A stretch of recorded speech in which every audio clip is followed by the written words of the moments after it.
반갑습니다. 돌집사TV입니다. 자, 이번 시간에는 이 과목 한번 더 빠르게 핵심만 보도록 하겠습니다. 자, 먼저 나오는 내용입니다. 자, 우리 1과목에서도 봤었던 건데 좀 추가되는 내용이 있어요. 자, 고속도로 제한 차량 한번 보겠습니다. 축하종은 10톤 초과고요. 총 중량은 40톤 초과라는 거 두 개 외워주시고요. 우리 길이, 적재물을 포함한 차량의 길이가 16.7m 초과해서는 안 되고요. 폭은 적재물을 포함한 차량의 폭이 2.5m 초과. 그리고 높이는 적재물을 포함한 차량 높이가 4m 초과해서는 안 됩니다. 근데 안전하다고 판단된 경우는 4.2m까지 가능하다라는 거 알아두시고요. 자, 모래, 흙, 자갈, 쓰레기 운반하면서 덮개가 없는 경우, 그리고 적재물, 파산품, 낙하, 우려 차량, 그리고 저속 차량, 50km 미만 차량은 안 되고, 이상 기후 시에 연결 차량 안 된다. 뭐 풀카고, 트레일러 이런 애들은 고속도로 올라오시면 안 된다 라는 얘기 하고 있고요.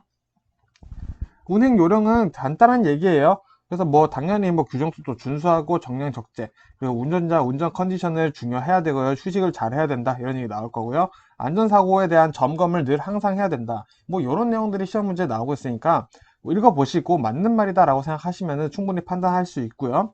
우리 상차 전, 시, 후 요거 한 번만 좀 보고 갈게요. 우리 상차 전에는 배차 지시를 받아야 돼요. 그리고 상차지와 도착지 통보를 받습니다. 그리고 중량을 확인해요. 상차 시에는 이제 안전하게 실었는지 확인과 그리고 손해 여부 그리고 봉인 번호들을 체크를 합니다. 그리고 상차를 다 한 다음에는 한 번 더 체크를 해요. 도착 장소와 도착 시간을 재확인하고요. 이제 게이트에서 전산 정리를 한다라는 거이고 상차 전시 후 한번 꼭 외워주시면 좋을 것 같고요. 자, 운송물의 인도일 보겠습니다. 일반적은 보통 이틀이고요. 도서상관벽지는 3일이다. 알아두시면 되고요. 운송물의 멸실이나 훼손 시 책임 내용은 보통 이런 내용들이 나와요. 우리가 생각해 봤을 때 물건이 만일에 고장났어요. 내가 마우스를 주문했는데 마우스가 부셔졌어요. 그러면은 이거를 고칠 수 있다면 고쳐줘야 되는데 만약 고칠 수 없다 라고 하면은 그 금액을 산정해서 내가 돌려받아야겠죠. 근데 뭐 가방에 손잡이가 좀 찢었어요. 근데 이거는 고칠 수 있잖아요. 그죠?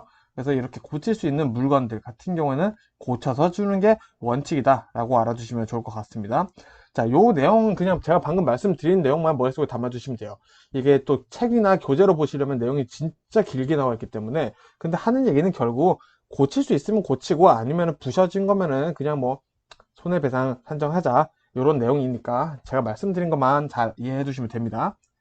자, 그리고 운송물 수탁 거절 가능 사유 한번 볼게요. 자, 각 회사마다 다르죠. 포장에 박스에 가로 세로 높이 합이 뭐 어떤 CJ는 얼마 이상이고 로제는 얼마 이상이고 하면은 안 받죠. 자, 이런 게 있고요. 자, 무게도 각 회사 기준 초과하면 안 받고요.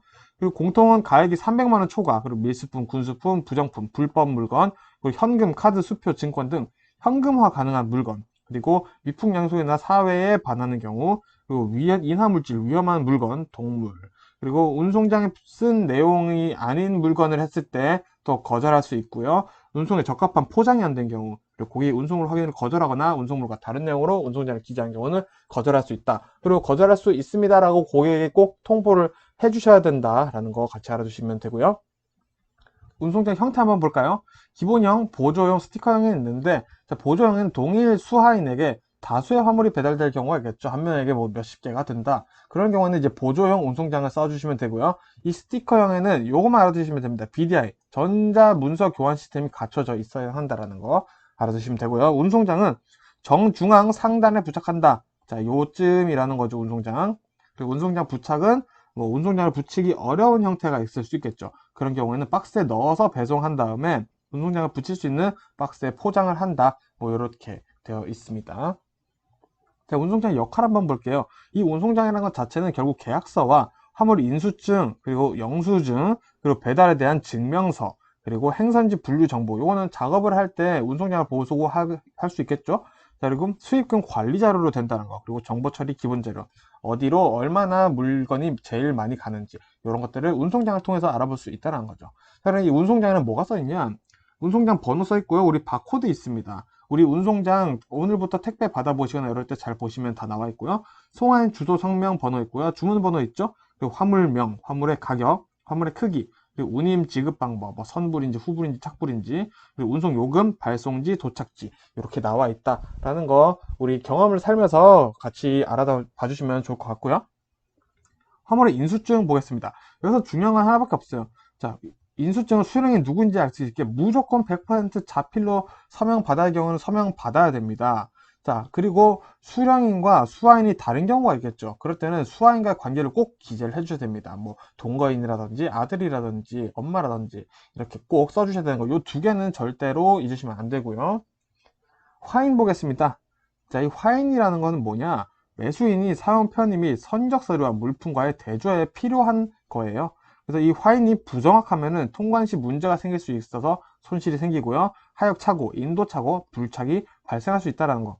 자, 이 화인이 부정한 경우에 어떤 게 있는지 이거 알아주시고요. 자, 화인의 주표시 보겠습니다. 주표시에 이제 회사의 상호가 들어가고요. 수량 표시는 뭘까요? 자, 이거는 이 개수가 몇 개인지가 아니라 총 100개 중에 지금 요 박스는 12번째입니다 라는 표시를 하는 거예요. 총 개수가 아니라 포장 수량 가운데 몇 번째인지 표시라는 게 수량 표시라는 거. 그리고 주의 표시, 화물의 운송이나 보관할 때 뭘 주의해야 되는지 표시를 해줘야 되고요. 목적지 표시, 도착지명을 크게 하고 경지를 작게 표시한다. 자, 이거 뒤바뀌어서 시험 문제 나올 수 있으니까 꼭 순서 잘 외워주시면 될 것 같습니다. 자, 포장 시 유의사항 보겠습니다. 자, 이것도 뭐 당연한 얘기인데 사실, 자, 가구류의 경우 박스 포장하고 모서리 부분을 보강 포장해서 면책 확인서, 면책 확인서를 받아서 집하한다 라고 알아두시고요. 박스 손상으로 인해 내용물 유실 또는 파손 가능성이 있을 시에는 포장을 강화하고요. 비나 눈이 올 때는 비닐 포장 후 박스 포장을 원칙으로 한다. 자, 박스 포장을 비닐하는 게 아니라 비닐 포장 후 박스 포장을 해야지 비닐이 상하지 않겠죠. 그리고 서류 등 부피가 작은 물품은 작은 박스에 넣어 포장하여 집하한다. 자, 그리고 포장 개념 볼게요. 개장, 내장, 외장이 있는데 개장은 개개, 각각, 즉 그 물품을 개개, 각각 포장하는 것이라서 낱개 포장이라도 하고요. 내장은 내부의 수준, 습기, 충격을 방지하기 위해서 내부를 포장을 하는 거예요. 속 포장, 내부 포장이고요. 외장은 상자, 포대, 나무 등의 물품을 넣거나 결속한 상태, 즉 외부를 포장하는 것이다 라고 이해를 해주시면 될 것 같습니다. 자, 요 포장 조금 더 이해해 보겠습니다. 포장 기능은 보호성, 표시성, 상품성, 편리성, 효율성, 판매 촉진성이 있다. 포장 이쁘게 하면은 판촉과 그리고 표시, 상품성이 더 있어 보이죠? 그리고 포장을 잘 해야지 물건이 잘 보호되고 더 배송하기가 좋다라는 내용들이 있을 거고요. 포장 재료에 따른 특성 한번 볼게요. 유연 포장, 강성 포장, 반강성 포장. 요거는 뭐다? 포장 재료에 따른 특성이고요. 포장 방법별 분류를 보겠습니다. 자, 방수 포장 뭐 이렇게 있는데, 자, 방수 포장은 방수포를 어디? 외부에 설치한다. 물이 아예 들어가는 것을 방지하는 게 방수고요. 방습은 이 방수포를 내부에 설치해요. 그래서 건조를 시키거나 이 물건들이 탈습되지 않는 것을 방지를 한다라는 개념이 있습니다. 이 차이 잘 이해해 주시고요. 자, 방청, 우리 녹슬지 않게 하는 거죠. 녹슬지 않게 낮은 습도에서 작업을 해주고요. 완충 포장, 외부의 힘이 내부에 가해지지 않게 강화 포장하는 것이다 보면 되겠고요. 진공 포장은 내용물 활성 방지예요. 예를 들어서 우리가 부식될 수 있는, 공기와 접촉했을 때 부식될 수 있는 음식이나 이런 화학 재료들은 우리가 진공 포장을 한다. 내용물 보호 목적이고요. 압축 포장은 내용물의 부피를 줄이려고 하는 것이다. 그리고 수축 포장은 열 수축시켜서 물품을 고정, 유지시키는 것이 목적이다. 자, 이런 거는 이제 슈링크 방식에서 적용된다라는 거 지금 간단히 알아두시면 될 것 같습니다. 자, 골판지랑 나무상자 특징만 좀 보겠습니다. 골판지, 대량 주문 처리하기 용이하죠? 자, 가볍고 최적이 작아서 보관이 용이해서 물류비가 절감됩니다. 자, 우리 접으면 되니까 그전에는 한쪽에 쫙 쌓아놓으면 편하잖아요. 그래서 포장 작업이 용이하고 기계화 작업에 가능하다. 대량 상품품 포장이 용이하다 라는 장점이 있고요. 나무상자는 조금 단단하죠. 그래서 재료 확보가 비교적 쉽다라는 겁니다. 이거는 재료 확보가 용이하고 조립이 쉽다. 재활용하기에 좋긴 좋죠. 그리고 강도가 있기 때문에 골판지보다는 귀중품, 중량물 등을 적재하기에는 나무상자가 더 좋다라고 한번 생각해 주시면 좋을 것 같습니다. 그래서 이 적재 관련 문제를 우리가 풀이를 할 때는 이런 것 정도 알아두시면 됩니다. 자, 무게 관련 내용은 뭐냐? 적재 하중을 초과하지 않는다, 안전하게 적재한다, 적재 하중을 절대 넘지 않는다. 이런 식으로 나올 거고요. 적절함에 대한 내용이 나와요. 높이 쌓지 않는다, 무게 중심은 중심으로 가운데로 잡는다, 어느 쪽에 치우치지 않는다, 이런 적절하게 되었는지 이런 내용들이 나올 거고요. 안정성. 자, 둥근 물건은 어떻게 해야 될까요? 포장을 해야겠죠. 그냥 둥글다고 하면은 물이 막 굴러다니다가 어디 튀어나가죠. 그리고 볼트처럼 작은 물건은 포장 후 적재한다. 이런 내용들이 계속 나와요. 그리고 안전성, 안전한가, 안전사고를 유의하고 있는가, 낙하물은 유의했는가, 우리 포박은 잘 했는지, 시야 확보는 잘 되었는지, 이런 내용들이 계속 나오니까 우리가 상식적으로 풀 수가 있고요. 편리성, 가능한 기계를 이용한다, 이런 내용이 납니다. 자, 그래서 편리성에서 나올 수 있는 문제가 수작업, 기계 작업이에요. 자, 수작업 보시면 우리 두뇌 작업, 머리를 써야 되는 작업이나 소량 취급 작업, 그리고 불규칙한 형태의 화물 작업 막 이렇게 생겼어요. 이런 거는 사람이 하는 게 낫죠. 근데 기계 작업은 단순 작업, 표준화된 화물 작업, 그리고 무거운 것들은 이제 기계를 시키는 게 좋겠죠. 그래서 우리 편리성은 이 기계 작업을 한다라는 내용 같이 나올 수도 있으니까 알아봐 주시면 좋을 것 같고요. 자, 화물 적재 관련해서 조금 더 말씀드리자면은 뭐 진짜 당연한 얘기들이 나와요. 몇 개만 읽어볼게요. 볼트 같은 세밀한 물건은 상자에 넣어서 적재를 하는 게 좋겠죠? 자, 굴러다니면 안 되겠죠. 그리고 화물 결방은 중요한 작업이죠. 그러면은 신경 써서 작업해야 되겠죠. 자, 그리고 컨베이어 벨트 위에 올라서 작업을 해도 될까요? 당연히 안 되겠죠. 이런 내용들이 나와요. 한번 더 볼게요. 자, 물품을 들 때는 허리를 펴고 들어야 됩니다. 물건은 하체로 드는 거죠. 가능한 물건을 신체에 붙여서 들고요. 자, 화물은 가급적 세우지 않고 눕혀둔다라는 내용, 이 정도만 조금 더 알아주면 좋을 것 같고요. 자, 화물 취급 입출구 할 때 우리 어떻게 해야 될까요? 바닥이나 통로가 미끄러우면 당연히 안 되겠죠. 시야가 확보도 잘 돼야겠죠. 늘 안전이 최우시 돼야 된다는 거 알아두시면 좋고요. 위험물, 독극물, 주유 취급 관련해서는 자, 누수, 누유되면 당연히 회수 조치하고요. 주변을 잘 정리하고 취급을 하는 게 좋겠죠. 그리고 방호수단을 구비하고 안전조치에 각별히 신경 써야 된다. 뭐 이런 내용들이 계속 나오니까 굳이 외우실 필요는 없겠다라고 보시면 좋을 것 같아요. 자, 그럼 이제 파손 사고, 이제 택배 사고 한번 보겠습니다. 자, 파손 사고 왜 일어날까요? 지팟이 화물에 포장 불량이거나 무분별하게 막 쌓았거나 상하차 시 내가 막 집어 던진 그런 낙하 때문에 파손 사고가 일어납니다. 그래서 우리 어떻게 하면은 이 파손 사고가 안 일어나냐? 지팟이 고객에게 내용물의 정보를 듣고 포장 상태를 잘 확인하기, 그리고 가볍거나 가깝더라도 화물 함부로 취급하지 않기, 그리고 사고 위험이 있는 물품은 안전박스에 적재하거나 별도로 적재하기, 충격이 약한 화물일수록 유의사항을 표시하고 보강 포장하기, 이런 내용들이 당연히 맞겠죠. 자, 오선 파고 더러워지는 거죠. 김치, 젓갈, 한약류 때문에 생깁니다. 그래서 이런 것들은 안전박스에 적재해서 위험으로부터 격리를 하고요. 증량물은 하단에, 경량물은 상단에 적재 규정을 준수한다. 자, 분실사고 왜 일어나냐? 차량을 이석할 때 화물이 도난되는 경우가 많아요. 그리고 화물 적재 시 인수자 확인이 부실하거나 수량 미확인, 그리고 송장이 2개 부착된 화물이 집하된 경우에는 이게 물건이 헷갈려서 잘못 갈 수도 있다는 거죠. 그래서 이 분실 사고는 운송장, 화물 수량 잘 확인하시고요. 이석 씨 꼭 문 잘 잠그고 다니시고, 인수자 확인은 인수자 직접 서명하게 한다라는 내용 다시 한번 나오니까 잘 봐주시면 좋을 것 같습니다. 자, 그럼 이제 좀 재미없는 얘기 보도록 하겠습니다. 화물 운송의 책임과 한계 볼게요. 자, 사업자가 손해배상 면책 사유, 사업자의 이 화물 운송, 이 택배가 잘못되더라도 사업자가 책임지지 않는 경우가 있다는 거죠. 뭐냐? 첫 번째, 이사 화물이 결함, 자연 소모됐거나, 이사 화물의 성질에 의해 발화, 폭발, 부패됐거나, 법령 또는 공권력으로 인한 운송의 금지, 몰수, 압류 등이 있고요. 천재지변이나 불강력적인 경우에는 사업자가 굳이 손해배상을 할 필요가 없다라는 내용 되어 있습니다. 자, 그래서 이사 화물이 고객의 책임이 아닌 상태로 멸시 등으로 훼손된 경우에는 마찬가지로 사업자도 고객에게 이 운임, 돈을 달라고 할 수가 없어요. 고객의 책임이 아니잖아요. 그래서 또 사업자가 만약에 운임을 받은 경우다 그러면은 고객에게 또 돌려줘야 된다라는 얘기가 또 고객 입장에서 나올 수 있고요. 이 고객은 사업자에게 멸실, 훼손에 대한 사고 증명서를 1년 안에 요구하시면 된다는 거 잘 알아두시면 될 것 같습니다. 자, 그럼 요거 볼게요. 자, 사업자의 책임이에요. 요거 헷갈려 하시는 분들 많으시더라고요. 자, 사업자의 책임으로 이 사업물을 당일 해제 통지한 경우에 손해배상이죠. 자, 인수일 2일 전에 해제했다? 계약금 배액 2배죠? 하루 전이다. 4배 돌려줘야 되고요. 당일 해제했다. 6배. 당일에도 해제 통지 안 했다. 그럼 10배 돌려줘야 된다. 누가? 고객에게 사업자가 손해배상을 해야 된다는 거죠. 그래서 요거 헷갈리시면 안 됩니다. 자, 그리고 팔레트 화물 붕괴 방지 요령 한번 보겠습니다. 시험에 펠릿이라고 나올 수도 있고 팔레트라고 나올 수도 있어요. 자, 우리 팔레트라는 거는 이 화물 바닥에, 아이고, 자, 이 팔레트라는 것은 우리 바닥에 이렇게 나무 팔레트 이렇게 깔아놓고 그 위에 적재를 하는 것들을 얘기를 하죠. 근데 요 팔레트 사이에 틈이 생길 수 있다는 겁니다. 그 틈을 어떻게 메꾸냐? 자, 이 팔레트 틈하고는 여러 두께의 발포스티판, 여러 두께입니다. 두께가 다 다를 수 있다는 거죠. 여러 두께의 발포스티판을 이용하여 없앤다. 첫 번째. 그리고 팔레트가 얽히지 않게 사이사이에 합판을 사이에 넣는다. 그리고 팔레트의 틈은 에어백을 사용해서 없앨 수도 있다. 요거 잘 외워두시고요. 자, 그리고 이제 이 팔레트 이제 어떻게 고정을 하는지 방식대로 한번 보겠습니다. 먼저 스트레치 방식이 있어요.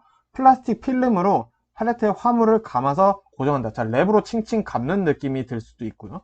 자, 주연 너프 방식. 팔레트의 가장자리를 높게 하여 화물이 안쪽으로 쏠려 갈라짐을 방지한다. 자, 화물들을 이렇게 쌓은 경우, 자, 이렇게 있다고 가정을 하겠습니다.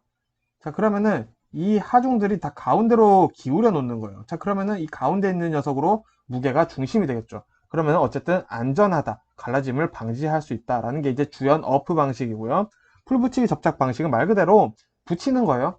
바닥에 풀을 붙여가지고 붙이는 겁니다. 그래서 미끄럼에 대한 방지를 할 수 있다는 거죠. 그 대신 뗄 때 당연히 조심해야겠죠. 그리고 아까 말씀드렸던 슈링크 방식인데 이렇게 터널이 있다고 가정할게요. 컨베이터 벨트가 이렇게 슝슝 하고 들어갑니다. 자, 근데 여기에 이제 열추수식 필름, 플라스틱 필름을 씌우는 거예요. 이 슈링크 터널을 쭉 지나가니까 이 필름이 이 안에 있는 여러 가지 화물들을 꽉 잡아주는 거죠. 수축이 되면서. 그래서 이 내용을 이제 슈링크 방식이라고 한다.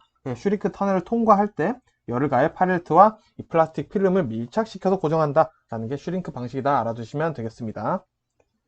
자, 그리고 컨테이너 용어 및 운송 방법 내용 잠깐 말씀드릴게요. 자, 우리 피기백, 버디백, 피시백이 있는데 피기백은 말 그대로 그냥 열차예요. 기차입니다. 기차로 운송하는 거, 기차 앤 트럭. 요거를 우리 피기백이라고 얘기를 하고요. 버디백, 우리 버디버디 막 날라다니던 옛날에 메신저 있죠? 그래서 날라다니니까 항공이에요. 비행기로 적재하는 거, 비행기 앤 트럭이고요. 피시백, 우리 피시 물고기죠. 근데 여기서 물론 스펠링 그 피시는 아니지만 물고기 잡으려면 뭘로 해야 되죠? 배로 해야 되죠? 그래서 배와 트럭으로 하는 게 피시백이다. 요 세 개에 잘 외워두시면 좋을 것 같습니다. 자, 그러면 트레일러의 종류 한번 보도록 하겠습니다. 잘 나오는 친구 4개 보도록 할게요. 자, 우리 풀 트레일러입니다. 풀. 자, 트랙터와 트레일러가 분리되지 않고 트랙터도 적재함이 있어요. 자, 그래서 요거를 우리 풀 트레일러라고 얘기를 합니다. 보통 이렇게 되어 있죠.